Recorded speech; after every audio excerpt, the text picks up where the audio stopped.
Your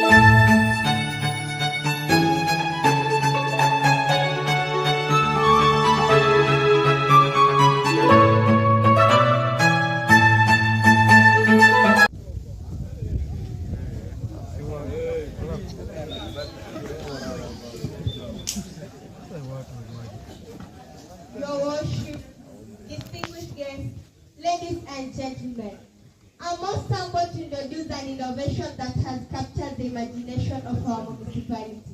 I couldn't think of a better way to introduce the innovation than through a shortcut that Alvita, Montano, and I will say in front of you. Welcome.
What can we do as a society to ensure that you have a good future?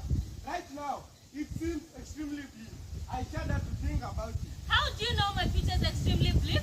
Well, yesterday, I was sitting behind the classroom under the tree, thinking. And then? I traveled into the future. About 50 years from now, guess what? I saw you in a corner in a city, working as a cobbler. You looked severely battered, and your nose was permanently running, if I remember well, very well. Me, a cobbler?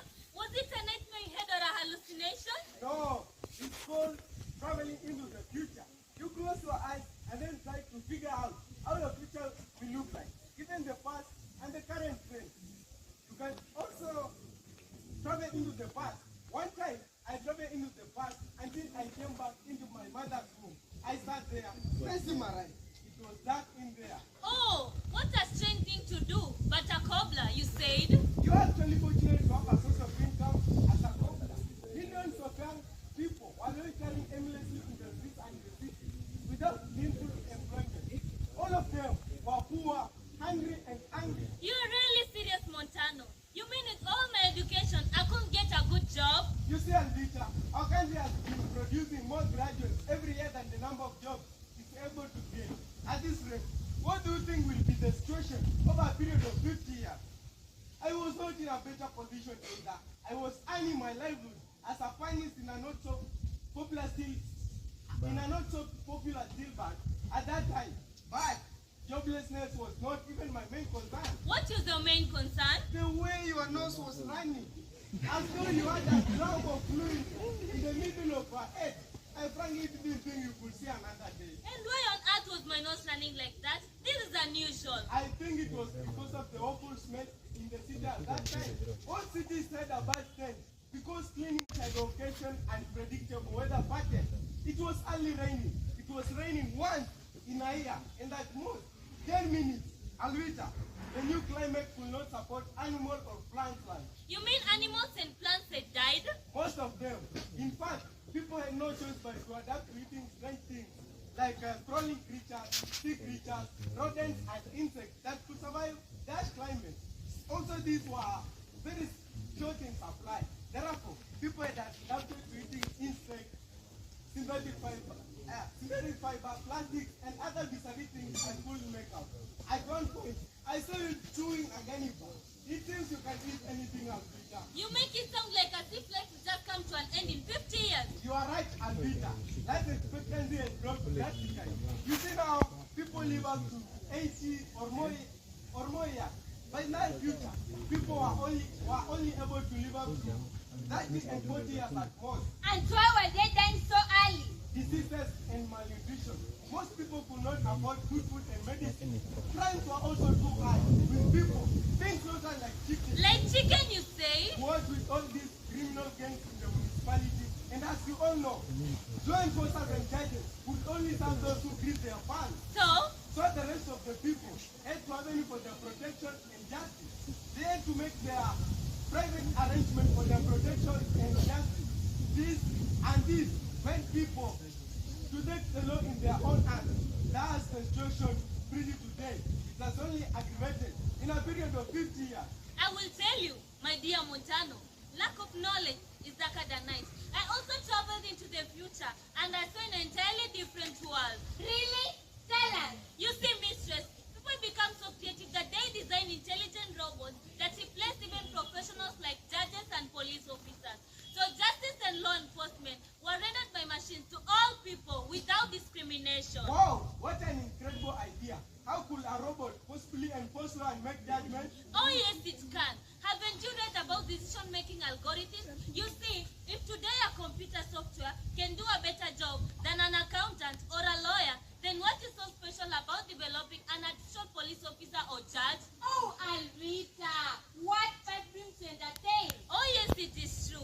I also saw that life expectancy had increased to over 700 years. Get serious, Alvita. Yes, drugs are developed for regenerating body cells in such a way that no one could grow old.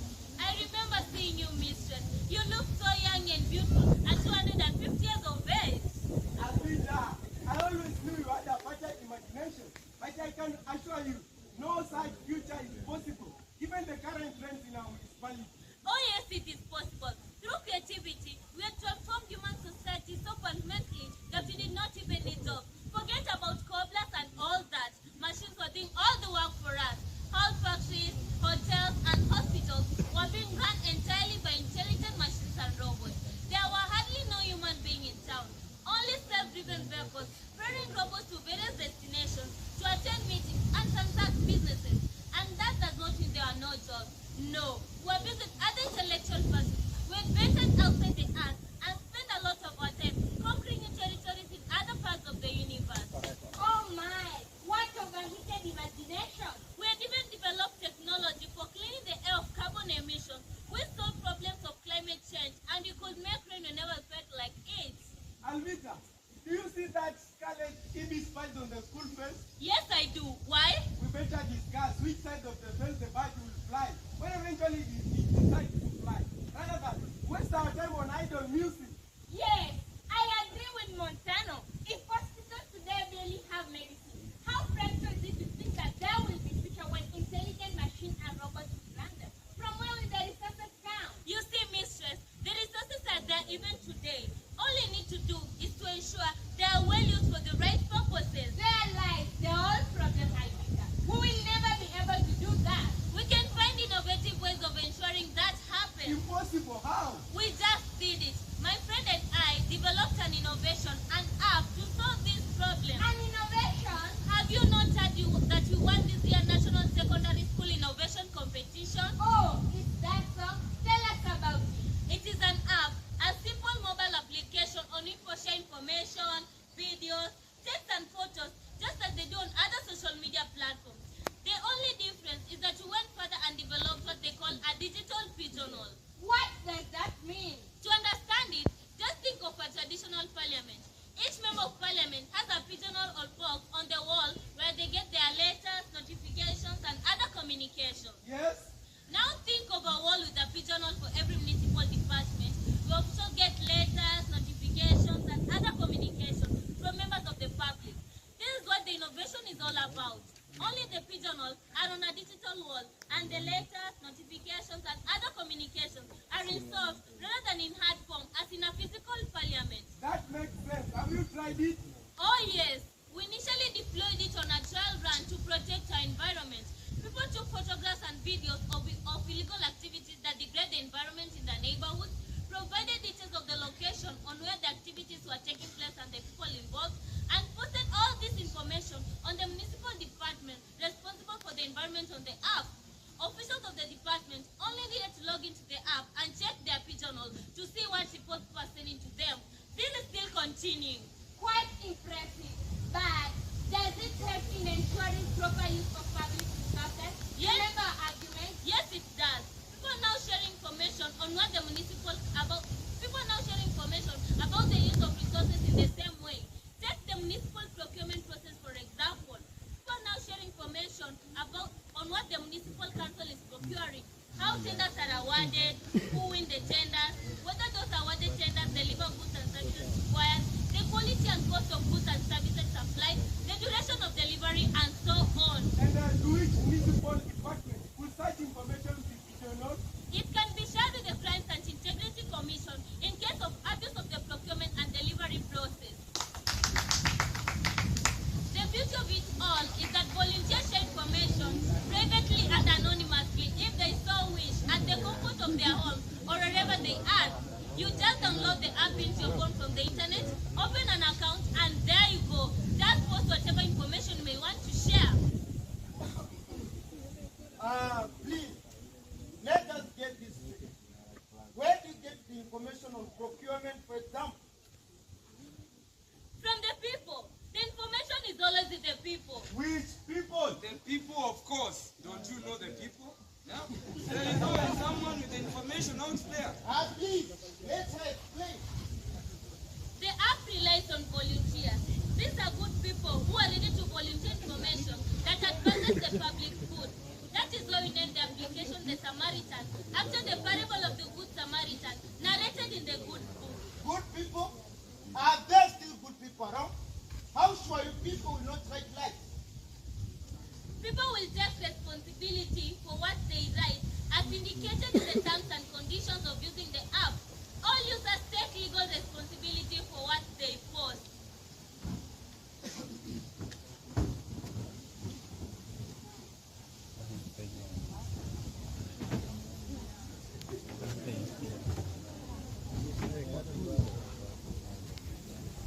Very well, my good people. First of all, I want to thank you, Madam Principal, and the teachers for your continued good work, which has won this school an outstanding reputation nationally. The subject of today's event is yet another example of the school's outstanding performance. I'm genuinely impressed by Teacher Nicole and the two students. I have left the issues they have highlighted during their presentation. This is a clear indication that our schools are nurturing visionaries and innovators capable of solving our municipality's practical problems. And of course, Mr. Chairman, there can be no better resources for bettering our lives as a municipality and as a nation. In fact, it is for this reason that the Municipal Council will explore the possibility of mobilizing resources in support of innovations in order to actualize the future we have had during the presentation. And I will ensure this happens. As you know, my name is Mosi or Tunya, which means the smoke that thunders. I'll be most delighted if the medicine for regenerating my body cells was discovered today, which could enable me live for the next 422 more years. How amazing. Kindly please think mostly in this direction. However, we will neither launch the innovation nor present an award today. Not because the app is terrible. No, it is in fact an outstanding innovation. So good that it will have some far-reaching implications to other areas of our social, economic, and political life. As the municipal leaders, we need time to reflect on these implications. I now request teachers and the students to leave as we discuss with Madam Principal and Teacher Nicole how to move forward with this incredible innovation. Thank you.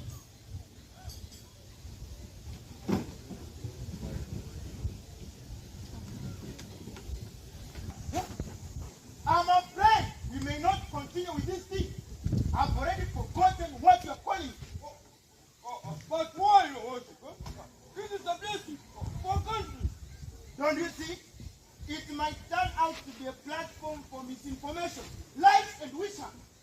see, gentlemen, last year, someone spread a rumor that I had died.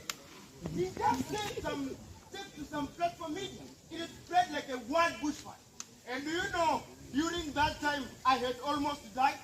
I accidentally swallowed a whole toothpick. Oh yes, I see that. They might spread another rumor on this platform, and you might swallow another tooth. Well, yes, yes. The way I see it, this app is a people's platform, and it will have far-reaching implications whether you launch it or not. I will need time to think about it. I will launch it at my own convenient time. There are no ways for now.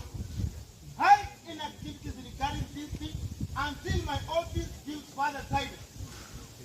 Your Worship, the President of the Republic is scheduled to officially launch the app at the national level early next year when schools reopen. We presently have some ongoing activities in preparation for it. I doubt whether this process can be stopped. that's so. The President, Yes, sir. And why have you kept us in the dark about The this? mayor's office has been duly informed, sir. well, I do remember. But you never explained what kind of a thing it was. Still, you have to stop. I think that is beyond your powers.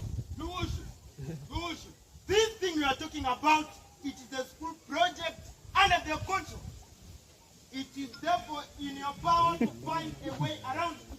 You are at the center of it. Figure out a way, like writing to the Ministry of Education, indicating that there are some fundamental errors in it, which you need to attend to. Get what I mean? I'm afraid, Your Worship, the assessment of the innovation was done by senior officers at the Ministry of Education. Experienced software engineers were also involved. It passed all the tests and no errors were found. My good teacher, I am the mayor of this municipality, voted in by hundreds of thousands of people, directly and indirectly. My decision supersedes those of any education official anywhere in this country. Do as I say. Write a letter, expressing reservations about the thing, taking calls from others, then leave the rest to I cannot argue with a simple chairman of the local school board. I'm a Mosi or Tunya, the smoke that thunders. I have been given a express mandate by the people of Maracas municipality to protect the public interest.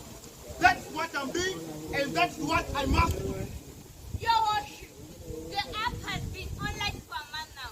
The National Information and Communication Technology Corporation has taken over the app. There's little you can do now. Go now and write that letter. Copy my office through your school principal's office. I expect to find a copy of the letter in my office in an hour's time later.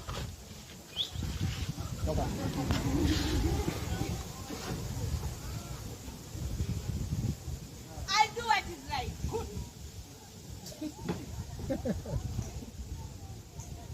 I wonder if he's going to do it. I want him to shoot. Are you challenging my authority? No, I'm not the host. I just don't see the sense on what was suggested. Just keep your mouth shut. If you have nothing useful to say, I am almost sure she'll not do it. She doesn't usually compromise on what she thinks is right. just be so sure. Ensure my orders are obeyed. Otherwise, you and she will be in a lot of trouble. I now declare this meeting over. Your Worship, is it a new dawn I now smell? It is the smell most likely of berries or corn and cob.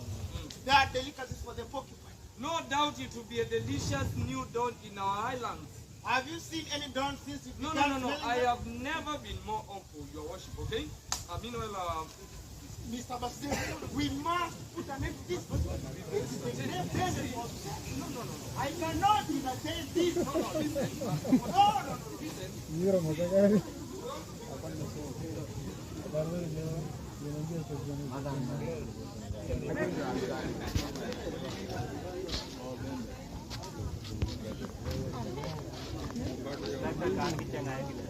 Ayun.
Greetings, gentlemen.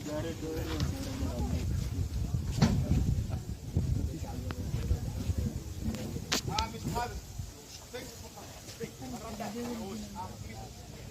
Your Lordship, kindly please take your seat. First, thank you so much for honoring my call for this emergency meeting. There is a new trend that is gaining ground in our municipality, which could adversely affect us as the municipal leaders. You know, I thought it is prudent that we put our minds together so that we can agree the way forward. Now, to get straight to the point, has any one of you read today's newspapers? Well, I asked her vendor to buy all of them from the vendors as early as possible. I did just instruct them, sir. Why did you have to do that? It was in our best interest. Let me just get the headlines from them.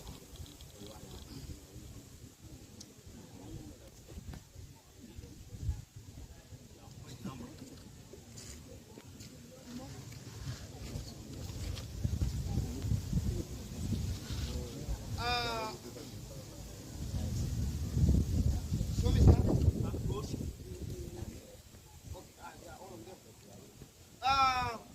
The Caribbean Watch. Municipal leadership, a criminal enterprise.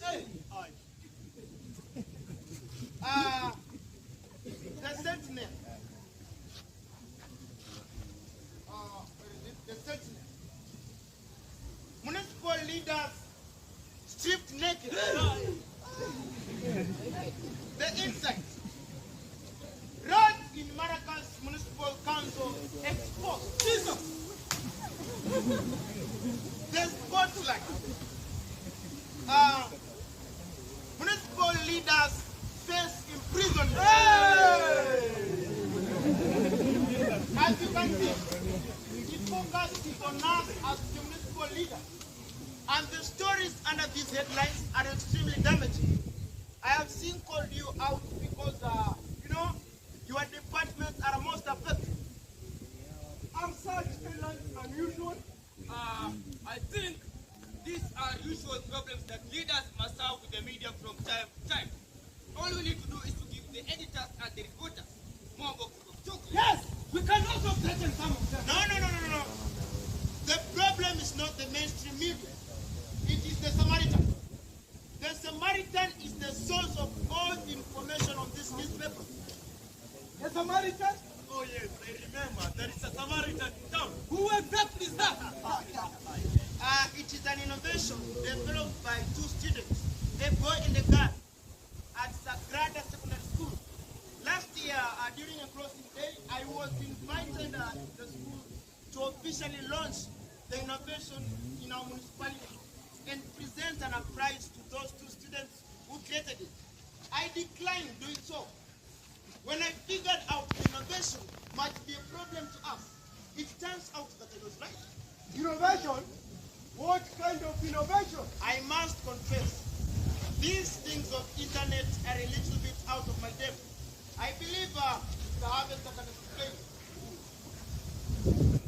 Yes, well, the Samaritan is a mobile application on which people are posting or sharing any information that they have on conduct of municipal affairs. The information is being shared in the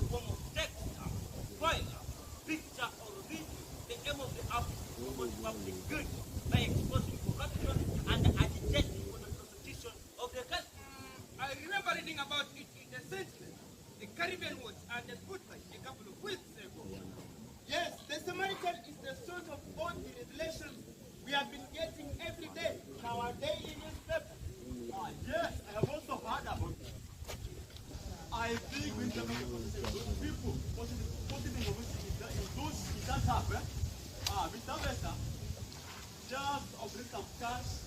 Identify the most active people with information. For them to stop it. That's all. That may not be possible. The last time I checked the app, I had almost 500,000 downloads, and it's still coming. That means there are about 500,000 of the people using the app. You know, you cannot negotiate with such a huge number of the people. You cannot. Do you really feel there is cause for alarm of the media just doing his normal job? There is a cause for alarm, Inspector. The information appears to be meticulously researched and assumed by the media carefully choreographed. Just how serious are the allegations being made? Well, gentlemen, the latest sensation is the public outcry over companies which bill the municipal council huge sums of money every month without rendering any service. That's the supplying air. Details of payments the companies involved have now been unearthed. Unearthed? Yes. They were first reported, then found themselves with those even and the country, forgive me for saying this, have been disclosed as you and you. Hey, that can't be possible. No one can dare do that about me in this world. What do you say? Hey! The copies of indisputable documentary that evidence were all over today's newspapers, you know? And they are being shared widely in all our social media platforms. Hey, those are fake documents. These are our baby's falsehood. And I can assure you one thing, yeah? Those baby allegations, out now they're going to be the fake. Certainly. Supply of fire? I'm beginning to think this is serious. Could we end up in Financial Express prison? Gentlemen, but that's only one of the allegations. There are many more, including drug trafficking, grabbing of public land, inflation of the cost of municipal projects, use of proxies to secure municipal tenders, undertaking showing public jobs, murder and gun warfare. The information is being detailed on the people and the companies involved. Yes, Mr. Harvester is right, gentlemen. There was a lot of personal information on that Eagle Trip too, including lives of every municipal individual. Their lives, the vehicles they drive, their businesses, kind of houses they live in, other properties in their possession, when the properties were acquired. And there's a lot of personal details which I don't want to mention here. But I remember there was a lot of the talk yesterday about Mandingo Golf Club. What? With everyone wondering where you got the money to put. Mandingo Golf Club! But I've been discreet about my personal affairs, eh? How did they get the information on this mine? Relax. There is hardly anything you can do in this world without someone knowing about it. You should also remember, those we regard as friends are sometimes wolves in sheep's clothing, and they might have a lot of personal information about us, which could be more damaging. That might be our worst nightmare. Gentlemen, what worries me more is the reason for mention of a lobby, an amorphous vital group comprising mostly of lawyers. Yes. It is calling itself the Samaritan. It is now calling upon people to volunteer as witness and help in imprisonment of corrupt leaders and leaders involved in abuse of office in Maracas municipality. They are also planning to petition the local government minister, the prime minister, and the chief justice to take action. The situation is not pretty at all. And Justice Jaden, yes, sir. Can such online allegations form a strong basis for prosecution and conviction? Yes, they can, provided there are valid documents supporting the allegation. Hey, I think we have no other option than ban that thing in the Maracas Municipal Council, okay? The Maracas Municipal Council should pass a bylaw to that effect urgently and enforce that immediately. Baby, I think we need to be careful and strategic. On what basis do you want to ban? And how can you police the issue of mobile phone to ensure the ban is effective? Hey, we can think creatively about that. For example, with all municipal authorities are concerned that aspect how. particulars by half the money they are waiting for municipality. And this many is there to put the details of documents such as bank account details. We can also cite the issue of cyberbullying and sending pornographic materials in school. Yes, I think I like that idea. I suggest that you see, we just issue a circular that no app should be found in use in Maracas municipality until and unless it is either authorized by the Prime Minister or Maracas Municipal Council. Just find some justification for it and common language to indicate our municipal concern over a proliferation suspect innovation, right? I don't see how that would help. Most likely the ban will go into Tunda. Your Lordship, we must do it. Information is power. If we cannot control it, we'll be in a lot of trouble. My friend here also mentioned that idea of getting computer experts to mess up these things. Yes, Your Worship. Hacking, do you mean? Exactly. Mr. Abbott, just write a letter to the official in charge of information and communication technology, instructing him to put together a team to mess up the Samaritan. Hacking is a crime, Worship. Then find an appropriate way of putting it. Yes, Mr. Avesta. We can claim, for example, that some typically clever innovations will find on the bank and also connected to document and municipality. And the official can do it as a guide for what they have. I fear that will still be criminal, especially in the absence of legal framework supporting such a course of action. Hey, Justice, we will rely on you.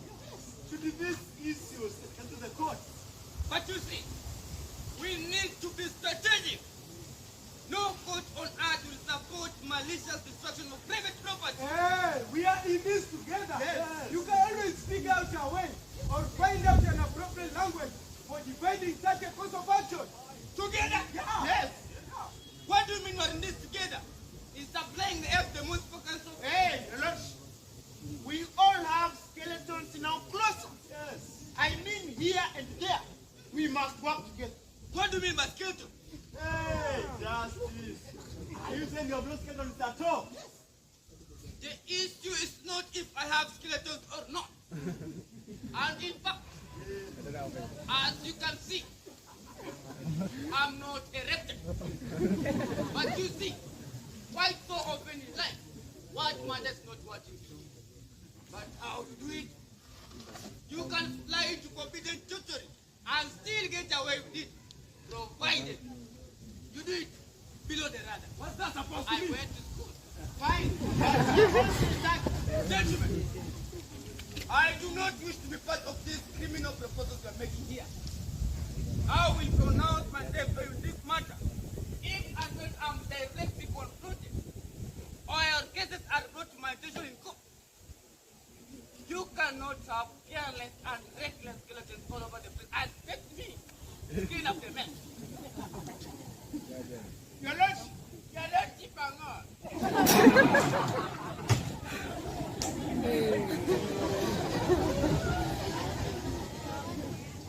gentlemen, the simple fact here is that we are all in danger of prosecution. We must do something, and it must be urgent. Yes, Your Worship. How about forgetting the boy in the garden? Don't matter. That's not a viable strategy. We cannot deal with kids unless you mean dealing with those assisting them. I'm talking about that ethics and innovation teaching. Yes, yes. How about talking to the school principal? Ourselves. No. Still, we should not appear to be meddling into the affairs of the school. You should also remember, I think we are best dealing with the school concern. Same. Remember that the school principal, she has a very strong personality, and she's also very protective of her staff. I have another idea. What is it? What is it? Where is the information stored? I mean the information being shared on the Samaritan. Mr. Harvester, you seem to understand these things. Yes, the information is in what are called servers. Yes, and it's available on the internet. That's my point.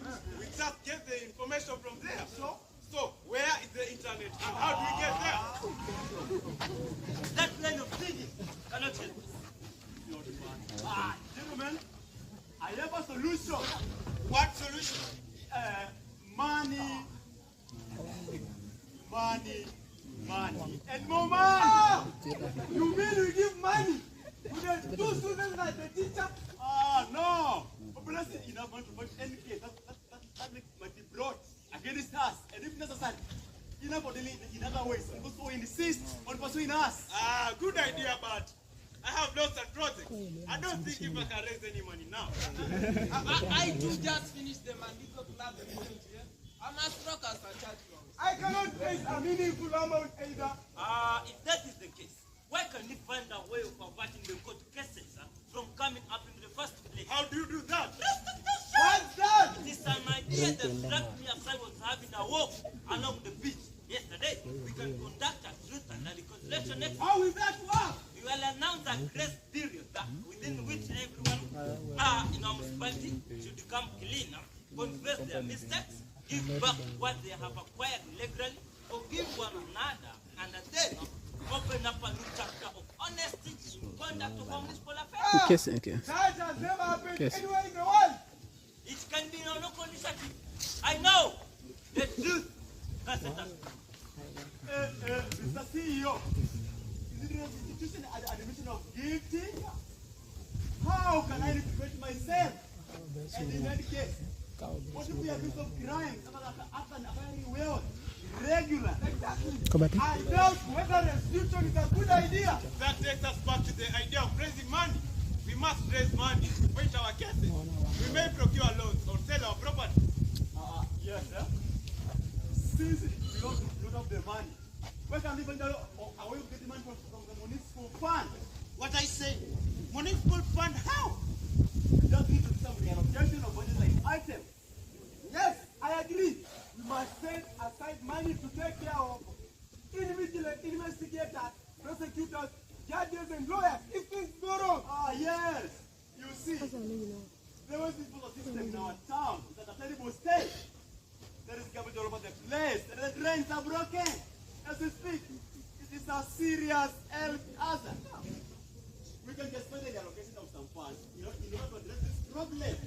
In reality, we use some of the funds to deal with the problem that are without doubt coming. Fine.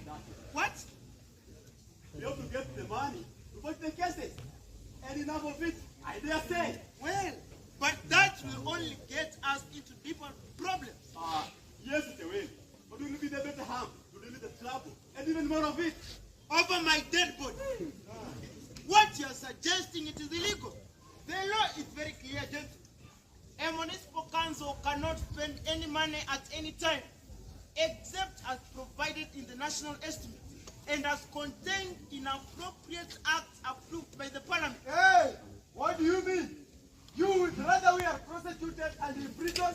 Hey, in that case, we can submit a supplementary estimate of expenditure that is allowed under the law. Yes. As long as that money will be committed to other uses, I will still be blamed for misallocation of funds. And that will only get me into problems. Well, if you will, but we will be in a better way to live in the trouble. Can you understand? We love the money. Look, you my good friends. My good friends, you have already in the past forced my hand into misallocation of funds by making unreasonable demands. Hey, which demand? You cannot now deny that you have forced my hand to concede to endless demands, ranging from irregular traveling with enhanced allowances to council members, seating allowances to unnecessary committee meetings, to loans and mortgages. Mr. Harvest, it is as though all the money allocated for the municipal council was exclusively made to the members of the council. Hey, don't start pontificating. You never get away with the computer that you are watching. Please get it off the hand. And you also know how much of stolen. So, better be wise. Let's have a supplementary estimate. Simon, Amos. I know you very well. You know me? Yes, Go on. I know those things you deal with. If you are not careful, I will have you arrested and prosecuted. And I can make you see there is more. and I can strike harder than thunder.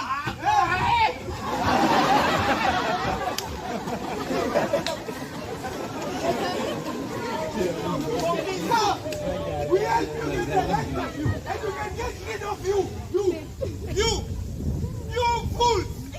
Look, you fools! The situation is very bad, and we cannot start. Hey! You are the one! Gentlemen. I think we can find some common ground. We must find money to protect ourselves, but we must also not make matters worse than they already are. You senseless thieves! You are just elected the other day as poor and jigger-infested hoodlums. Now you are living like kings in Creighton's villas, indulging in delicacies in class hotels, driving states of the art vehicles. How can you justify your current financial status? Who doesn't know you have stolen the money? Who? You. You ever think you get away with it? Fine. We will see. Who was the real smoke? We mobilize the members of the council chambers against you. And you will ultimately take responsibility for the rotting of municipality. There is no way. No way. You can deliver us into prison. No way. You fools. You fools. I warn you. I warn you. Soon, you know that I'm the smoke that thunder. And I strike harder than thunder. What are you saying? Go ahead. I warn you. Continue thundering. I will show you the smoke. One thing stick of it. You senseless thief. Go and learn how to see.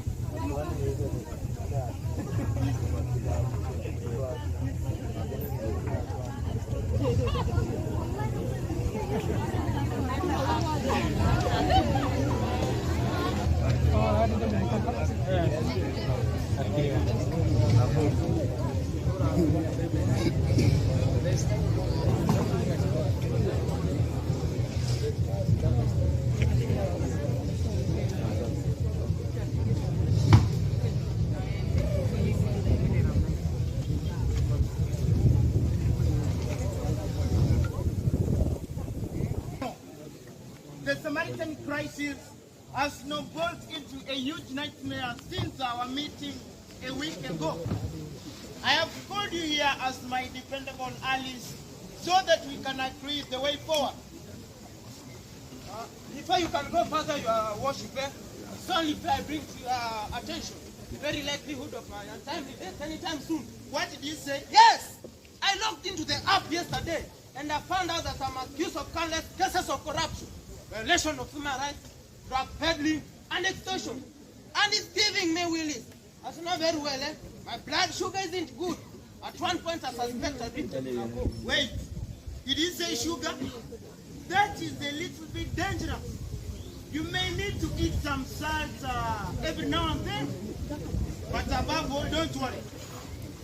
Don't worry, you're not alone. I also almost lost my consciousness when I learned that my deputy, Seymour and Ted, are busy mobilizing councillors and other men to pass a vote of no confidence in me. I'm afraid they'll send me to prison. I now see Benetta Express prison each time I close my eyes. I can even begin smelling the revolting stench of the cells, though I've never been there before. That would be an ill omen. It is a very distinct smell, Mr. Harden. So strong that I haven't been able to eat since yesterday. Oh, I see. I think you need to choose something of strange taste and pungent smell, or in fact, something neutral, like ordinary grass. But I'm not scared. I'm not scared. As I always say, that's the nature of war. So to get back to our business, let me also bring to attention that I'm accused of countless crimes of the abuse of the office. The latest success are the letters I did the plan use of the app and are directing our ICT officer to take steps against that innovation. No sooner had I destroyed the letters than they found the way into the Samaritan. Mr. Harvest, don't worry. I'm also accused of many crimes, particularly what they are calling the municipal capture. What exactly is that, by the way? It's the worst form of corruption and the act of the office in which your private interest is standing in the direction of the public policy. Do you think there is evidence for that? Oh, I see. I saw wide range of purported documentary evidence posted on the app. But I don't know whether it is admissible in court. I wonder how people are getting all this information, some of which is classified. It is the porcupine. Porcupine? Yes. A weather-beaten porcupine. I mean the opposition chief, Juan Pasdeo. He has been the man behind all the allegations, you know, the main actor behind all the information leveled against us on these newspapers, on that thing. My contacts in media houses confirmed this to me last night. Mr. Vesta, you know what? The day we left Sagrada Secondary School, the porcupine went straight to the bank, withdrew money, paid journalists to sit on end, looking for any damaging information on us, then uploading it on the Samaritan. He has assembled a serious arsenal against us, enough to last for the next 2 months. That confirms the Samaritan is a political weapon intended to destroy me. And you know very well, the porcupine can do anything to acquire power, even selling his own mother. Today's stories are a particular damage. They have all reported. For example, that I ordered the purchase of the newspaper the other week using public funds, following your instructions. The Sentinel led stories Maracas Municipal Council broke me in a civil war. Okay, part of the story claims that you wrestled with Seymour and in a vicious duel, you lost a tooth during the meeting at the boardroom. What do you say? Lost a tooth? What nonsense? Did you also read the Caribbean Watch? No, not yet. They claim this hotel and your home adjoining are built on a public land. That is Maracas University land. That could be a certain unfortunate joke. Please, let's not get there. Inspector, that's not a joke.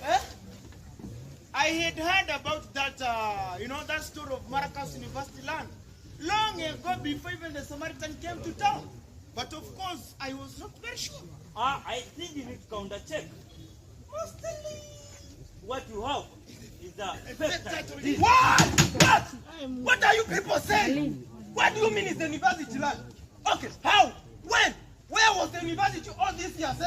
Do you know that I'm retiring in a few months' time? Do you know that this is the only investment that I have? Do you know that I put all my life savings in this hotel and home? Well, the sad thing, the paper claims that you are a member of the Judge Ashadowi gang that robs people all over the municipality. It further claims that the hotel was built with the money your officers collect from motorists every day. In fact, they are calling it motorist highway hotel.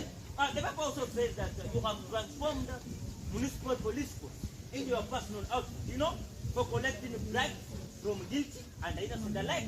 The paper also says, you know, you have your officers no longer wake up to go and enforce law and order. They wake up to collect bribes for you and hide some of it for themselves. The paper says they still has, you know, pictures and video footage to support the allegation. I must protect what belongs to me. Time for empty talk is over. It's time for action. He cannot make me a vagabond and a pauper. Me? Oh no. Wait, Inspector. Just calm down and stop worrying. I can have arranged the university allocated alternative land. Relax. Is that possible? Yes, it is. But I must teach him a lesson. Who? Wait. Who sold you the land? That dinosaur called Ramdal. Forget about that old man. That is how he has earned his livelihood all these years. He has ruined the lives of countless people through his greed. Relax.